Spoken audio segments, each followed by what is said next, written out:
Hey adventurers, welcome back. Today, Jackie and I are having a discussion about what are the top things we learned since full timing in an RV for the past 7 months. for 7 months, and we're going to share those with you right now.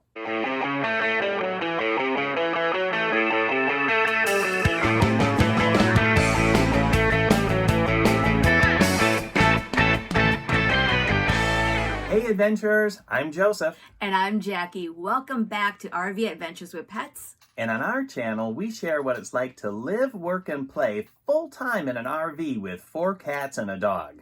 Joseph and we've been talking about it this morning, and we thought it would be really fun to make our top 6 things we learned. So I have my top 6. Joseph have his top 6. We have no idea what's on the other person's list.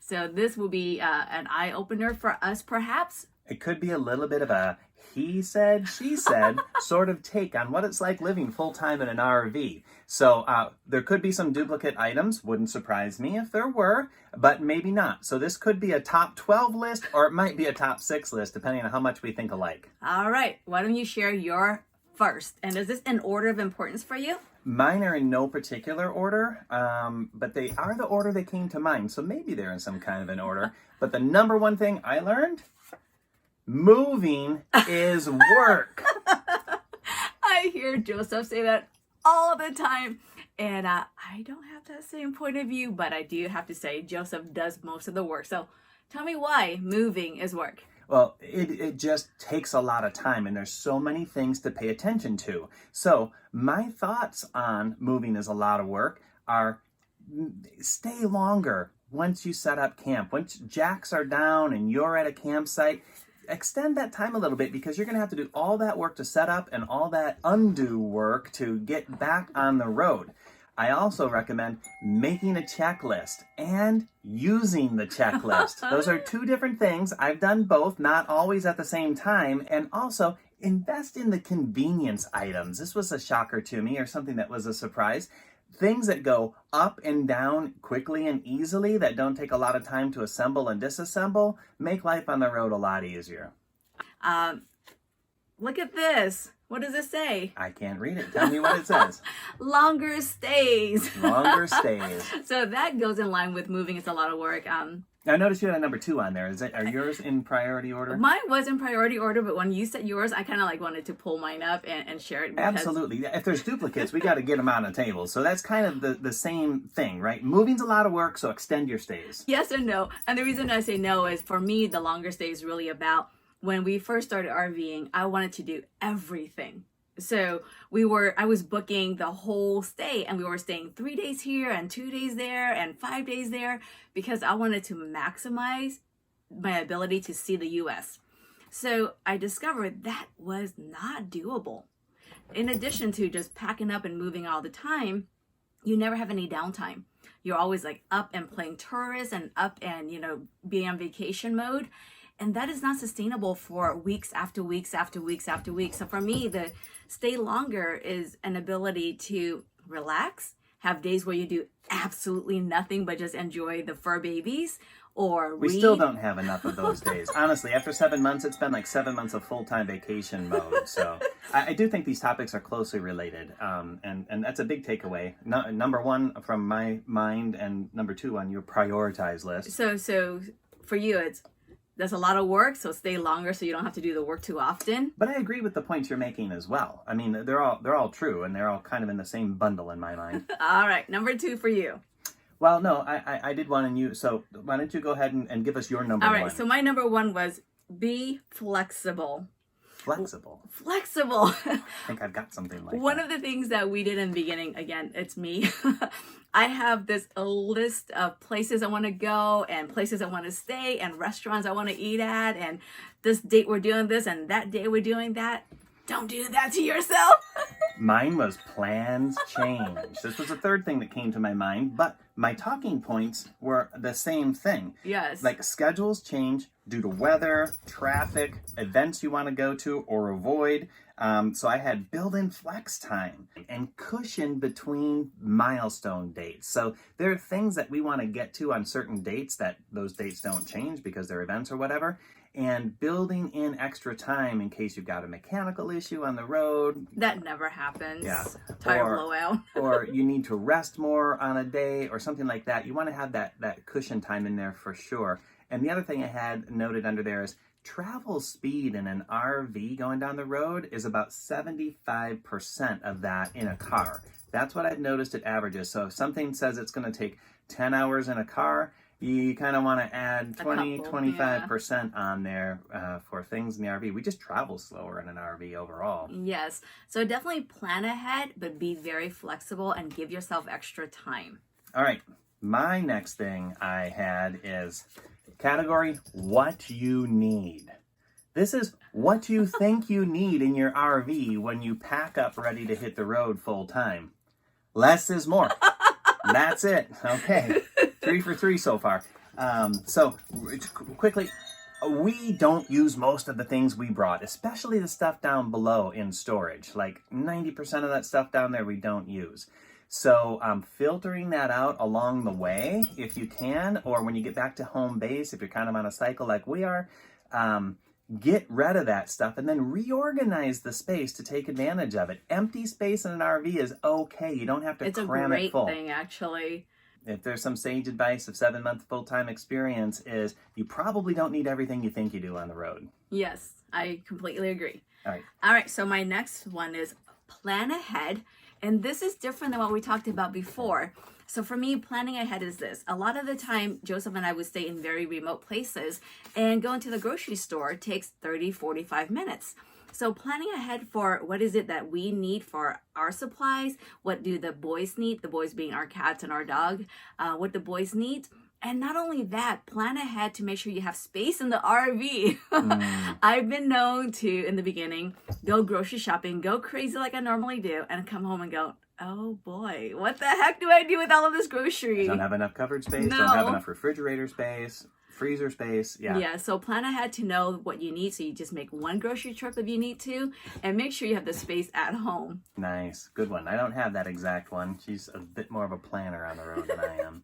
So, the next one I have is Pet Temp Monitor. We didn't know we need this. We knew about temperature monitors for a long time, and I thought, I'm not going to invest in that, because what's the use of having a temperature monitor if you're far away from your pets? What are your chances of getting back? And, it's had all these justifications.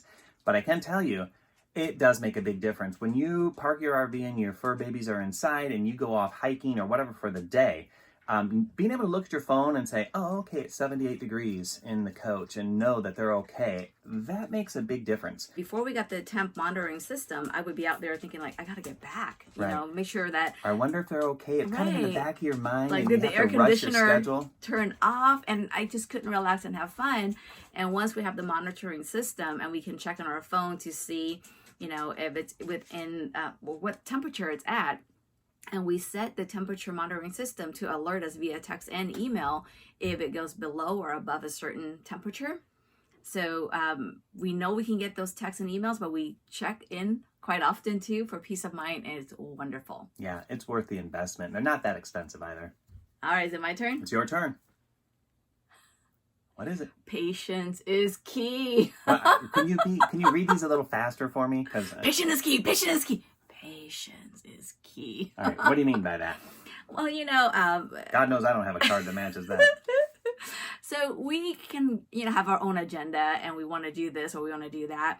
But being patient, that's patient with yourself, being kind to yourself and not beating yourself up when you're behind schedule or when you're making mistakes or whatever is so important. Being kind to your mate. You live in a very small space. So kindness. It is easy to take your frustrations out on the person and the pets that you're with. Yes. So kindness and patience to each other is really key.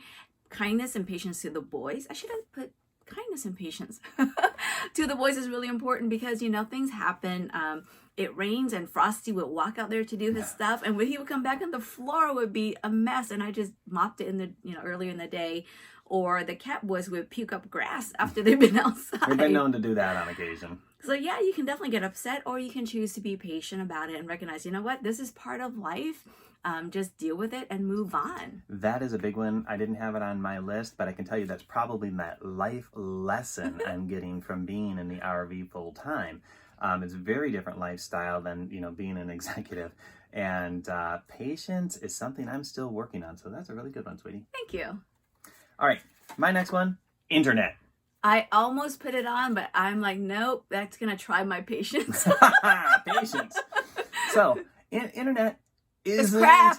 everywhere. It's not everywhere. Just because you live in a bubble in a metropolitan area and you got gigabit fiber to your house, let me tell you, most of this country, particularly where the campgrounds are, We have giggle bits. giggle bits. Yeah, giggle bits. sorry. Except that there's not a lot of giggling going around when you're trying to do a business conference meeting or get on and do finance work or whatever on your laptop, and there's just no internet. Now, we've spoken to a lot of other full-timers about this, and some claim they've got great solutions and this and that, but what I've learned and taken away is there's no perfect answer for this. You've got to have kind of a multi-point attack. You got to have, diversification in your carriers for the cell signal. So you have some with AT&T and some with Verizon, some with T-Mobile, and maybe even Sprint. You got to have multiples from the same. Some people set up multiple channels from the same one because they start throttling you after so much use during the month. We use, on average, 60 to 100 gigabyte. I don't know. I'm a technologist. I should know this. 60 to 100 gigs a month, every month. And that's a really expensive data plan. So you've got to look out for where there are specials just for RVers. They exist out there. There's not many, but they do exist. So my very last one is something that I was surprised to discover. And that is being on the road can be kind of lonely because there's not a whole lot of community. When I first started RVing, I was thinking bonfires every night and meeting new people, and it's going to be exciting and wonderful. Not so much. It could be that way if you really went out of your way to be the person that's starting the bonfire and meeting all your neighbors and inviting them over and that sort of thing. But unless you do that, people stay to themselves. Yeah, so you go to these RV resorts and, everybody do their own thing during the day. So not too many people are around during the day. And at night, they're in the RV recuperating from their daily activities. So community definitely is lacking. And community for me is not just talking to people, but things like knowing where your favorite grocery store, your favorite restaurant, your favorite whatever. Coffee shop, yes. And just know that you can just go there. I miss my coffee shop in Asheville. Shout out to Round World Roasters used to be Biltmore Coffee Roasters there in Asheville. I miss my coffee shop. I know you do. I miss having the community. I miss having my friends down the street. I miss having family members. But at the same time, traveling allows you to see family members that you haven't seen in a while and to meet new people. Joseph and I have been pretty fortunate that we made a few very good friends, during this 7 months we've been RVing. But even then, you meet these new people and they're absolutely wonderful and you stay in contact and all of that. But we go different way after a couple days. Plans. We've got our travel plans. So yeah, it's tough to stay connected in person. That's a good one. All right, my last one is shopping.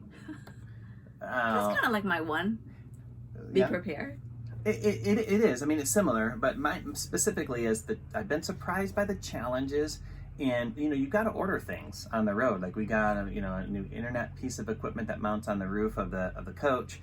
And it can be challenging to get a mailing address someplace where you're going to be long enough for that shipment to get to you before you're gone. Also, in some of the parks we've been in, you might have a 30-minute drive or more to get to a store just to get your basic staples. So that's been a surprise. Yeah, definitely.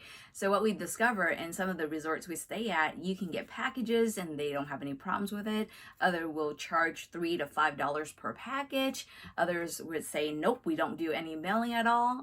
So it's really different. You definitely want to check ahead with your resorts. Most resorts won't take U.S. mail at all. They don't want people forwarding their mail to them, but most will, not all, will accept packages. And some charge a fee, some don't. So. Yeah. So always, those are good things to ask about in advance if you're planning on getting a lot of packages someplace.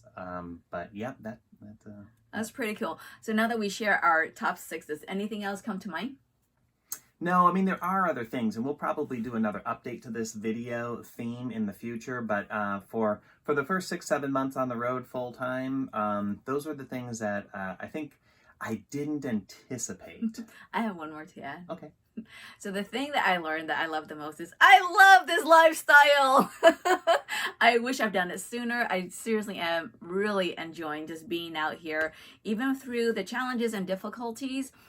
It is what you make of it, right? And I like the ability to get up and at my own time do what I want to do, spend time with the babies, explore the town, take it easy by myself with Joseph. It's just really nice to have that freedom. Very good. I just thought of another idea. We should in the future do something on the finances of living on the road. A lot of people think it's very expensive or difficult to work at the same time on the road. So there can be truth to that. It's got to do with mindset, as Jackie just mentioned, and also planning and finances. I think we have something to offer there in a future episode as well. So if you want to hear more about that part of it, let us know by commenting below. Or if there's another topic that you're interested in hearing us talk about, definitely let us know. Okay, adventurers. Hope that was helpful. I hope it was helpful. We're trying to help other people that are doing the same thing or maybe planning to do the same thing in the future. But if you have any questions about any of the topics we just mentioned, send us a note down below and let us know. If you liked today's video, please give us a thumbs up and hit the subscribe button, the little bell next to it, so you know when our next video is online. All right, adventurers. Until next time, happy adventuring. Happy adventuring.